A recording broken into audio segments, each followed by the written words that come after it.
si Catalunya s'independitzés, els espanyols que, diguem, se senten propietaris de Catalunya i veuen que els hi ha desaparegut una part de Catalunya, doncs passessin a empipar-se molt i deixessin de comprar productes catalans. Un boicot que ja n'hem vist algun altre en alguna ocasió. Podria ser que ells fessin un boicot i, òbviament, les empreses que ara estan venent a Espanya doncs patirien una part del boicot.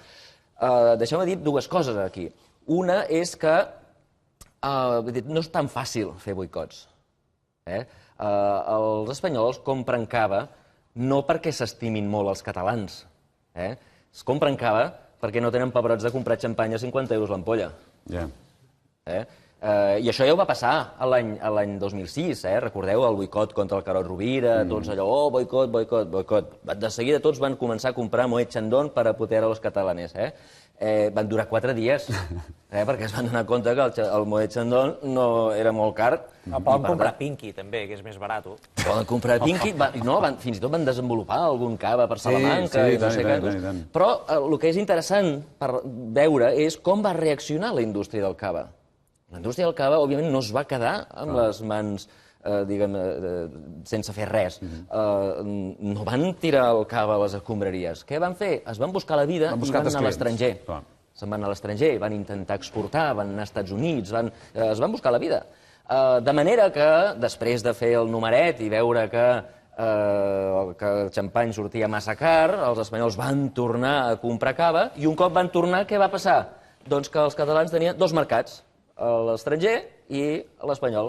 Resulta que les vendes de cava són més altes ara que no pas abans del boicot.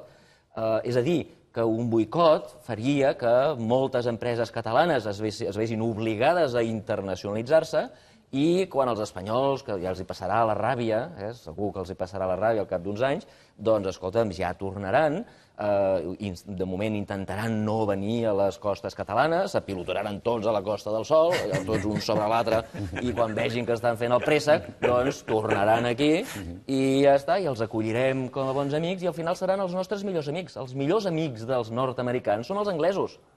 I es van independitzar. O sigui, és veritat que de moment hi haurà un cos de transició, hi haurà un boicot, però jo no tindria massa por en el boicot. El boicot passarà i un cop passi, com que les empreses catalanes s'hauran adaptat com es va adaptar les empreses de cava, al final resulta que les vendes seran superiors. Es tracta de resistir un any, 2, els que pugui durar aquest boicot i que això pot generar que tanquin empreses, que hi hagi... No només resistir, sinó moure's, Sí, és qüestió de buscar mercats. Moure's vol dir que avui hi ha unes dades que ha explicat el conseller Mena, que és que fins ara era aproximadament meitat i meitat el mercat de Catalunya, és a dir, un 50% aproximadament era Espanya, tot i que era una mica menys, i un 50% a la resta del món, i això cada vegada, amb les dades d'avui, cada vegada és més ample el mercat mundial que no pas el mercat espanyol, és a dir, que ja cada vegada